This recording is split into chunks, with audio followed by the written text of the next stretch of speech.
20-year-old university honors student in Southern California, with a successful future mapped out in front of her.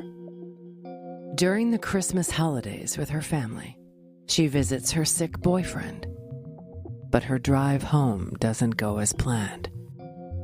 How did this all-American girl end up under the freeway near a lonely, deserted exit ramp that led nowhere? This is the case of CARA KNOTT.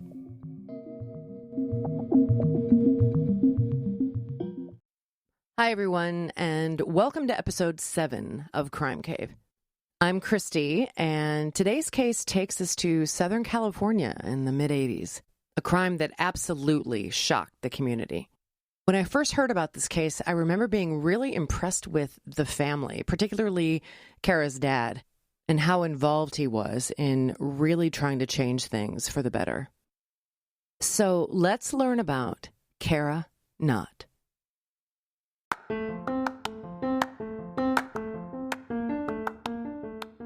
CARA Evelyn Knott was born February 11th, 1966, and was raised in San Diego County. Her mother, Joyce, was a hospital nutritionist, and her father, Sam, was a stockbroker and former hospital administrator. CARA was one of 4 children, the youngest girl. She had 2 older sisters and 1 younger brother.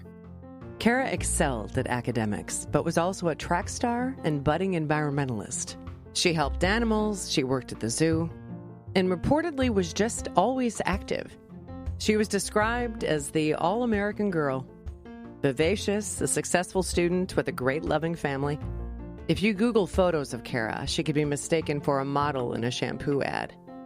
She was the kind of kid who, in the course of a week, might finish first at a track meet, then visit a neighborhood kid who wasn't feeling well, stop by the local senior citizen center, then attend a rally on behalf of an endangered species.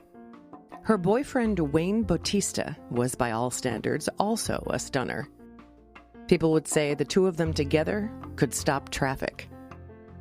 By December 1986, CARA was a junior at San Diego State University, where she was an honors student and studying to become a teacher. She was excited to get home to El Cajon, California for the holidays. Her older sister, Cindy, was a newlywed, and she and her husband, Bill, were temporarily living with CARA's parents. A second older sister, Cheryl, was also at home, and brother John, who they referred to as the baby, was spending his first holiday season home after heading off to college. CARA and Cheryl had commiserated over the fact that this may well be the last of the great Knott family Christmases, shindigs locally famous for their elaborate staging and panache. The day after Christmas, CARA made the 40-minute drive to Escondido to visit her boyfriend. However, Wayne had come down with the flu, and CARA found herself in the caretaker role. Her mom said CARA had called her a few times with nursing questions about the thermometer and cold medicine. She wanted to make sure she was doing everything right. Around 8:30 that evening, she called her dad to say she was about to head home. CARA always called.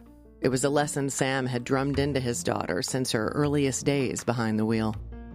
In fact, he took great pains to indoctrinate his youngest daughter in the ground rules of a precarious world.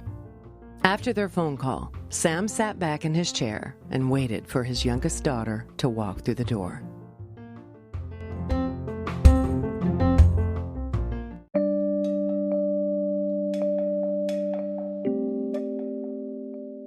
When CARA had failed to show up by 10 p.m., an alarm bell went off inside her dad. Sam abruptly rose from his chair and declared, "I'm going to go find CARA." He would later describe it as a call to his soul, that he physically felt it. He had his daughter Cheryl alert police agencies, then organized a search party, utilizing the meticulous attention to detail that made him successful in his careers as both a hospital admin and investment counselor. Throughout the frigid night, the family searched, crisscrossing the 2 freeways that CARA always took on that trip.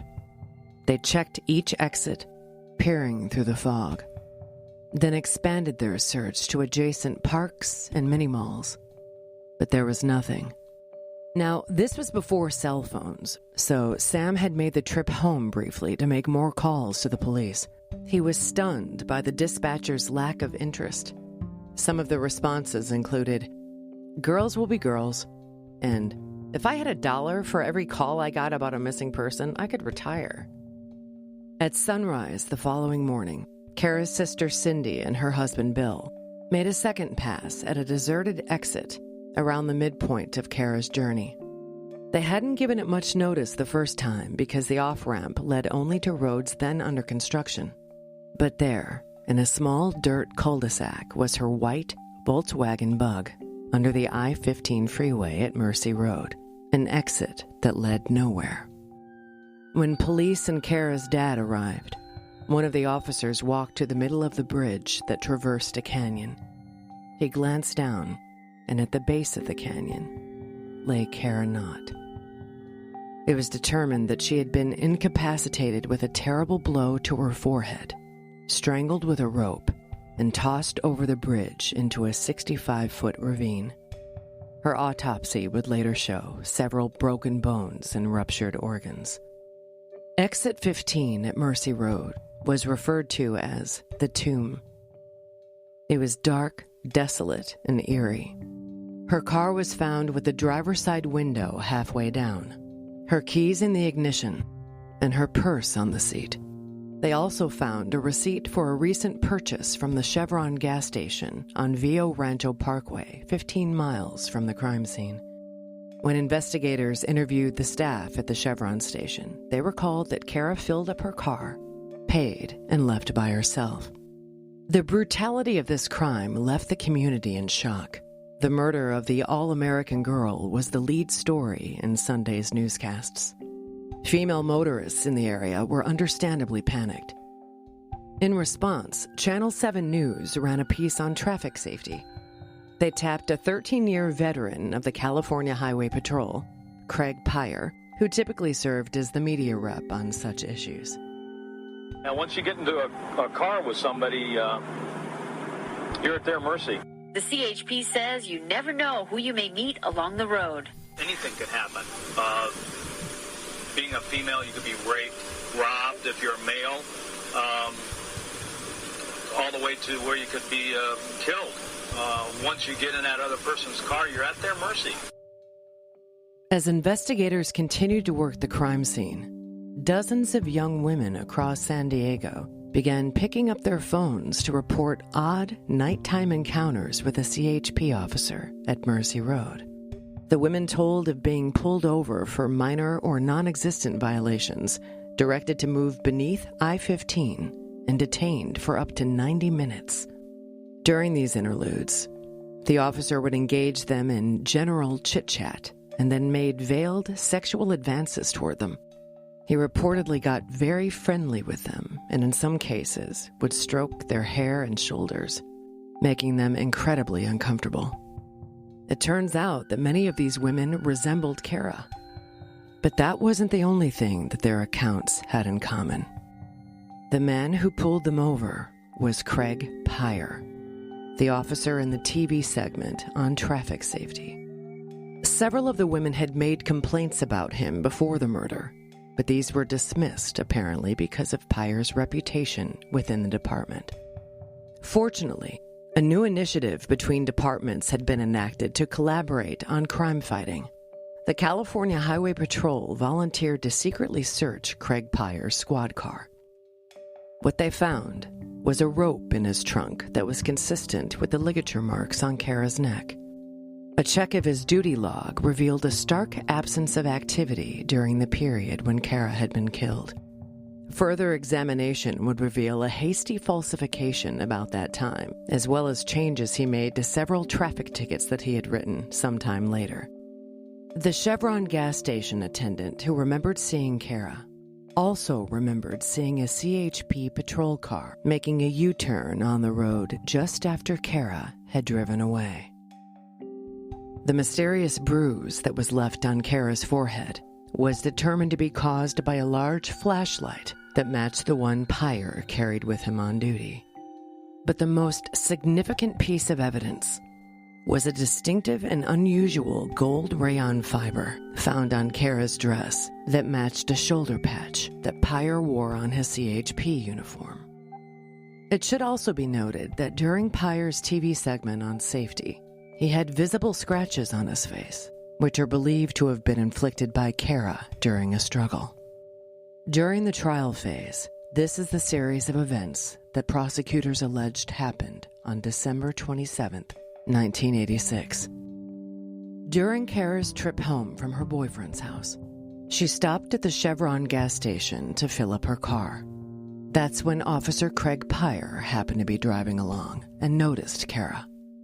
He then made the decision to make a U-turn and follow her out of the gas station. A short distance later, he pulled her over and directed her to the desolate area near the Mercy Road exit. He then proceeded to make sexual advances towards her. Investigators theorized that CARA recognized how inappropriate this behavior was and that she very likely threatened to report him. Pyre knew that if she did that, his whole secret existence would unravel. It's believed that the situation escalated to physicality and CARA scratched at his face. Pyre then bludgeoned her with his flashlight and strangled her to death with the rope from his trunk. He then threw her body over the edge of the abandoned bridge. Although the first trial ended in a hung jury, the second trial ended with a conviction on August 4, 1988. Craig Pyre was sentenced to 25 years to life. Craig Pyre has maintained his innocence. However, in 2004, Pyre was asked if he would provide a DNA sample to a San Diego County program, which had been initiated to possibly exonerate wrongfully convicted prisoners, since such testing was not yet available at the time of his trial and conviction.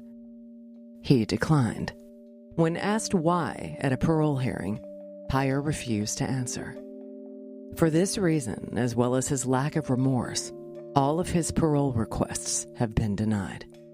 Craig Pyre is serving his sentence at California Men's Colony in San Luis Obispo, California. Now, obviously, the negative impact this tragedy had on the level of trust the community had for the police department was profound. The other police officers and investigators involved in this case should absolutely be commended for what they were able to achieve and get this officer put behind bars where he belongs. Craig Pyre was that one bad apple in the bunch. As for CARA's father, Sam Knott, the name Craig Pyre does not pass his lips. Ever. He matter-of-factly refers to him as the monster. He explained that it's part of his therapy. In 1994, San Diego-based journalist Steve Salerno wrote an in-depth article regarding Sam's relentless and unprecedented efforts toward victim advocacy causes and improving community safety. He became the foremost champion of victims' rights in California, working with lawmakers to help pass groundbreaking legislation. He devoted the rest of his life to helping police departments create better communication systems. One of Sam's victories had been to turn the bleak wasteland where CARA died into a flourishing nature preserve. So, he transformed the deserted exit ramp into the CARA KNOTT Memorial Garden. From acorns, Sam grew the native oak trees planted off Mercy Road, and his trees, dedicated to CARA, are growing throughout the county. At the time of that interview, Sam had been getting an 11-year head start composing a mental agenda for the year 2005, when Pyre would become eligible for parole. But on November 30th, 2000, Sam passed away of a heart attack at age 63. Only a few yards away from the site where CARA's body was discovered. He is survived by his 3 other children and his wife Joyce, who still plants Sam's acorns in memory of CARA. He's buried alongside his daughter.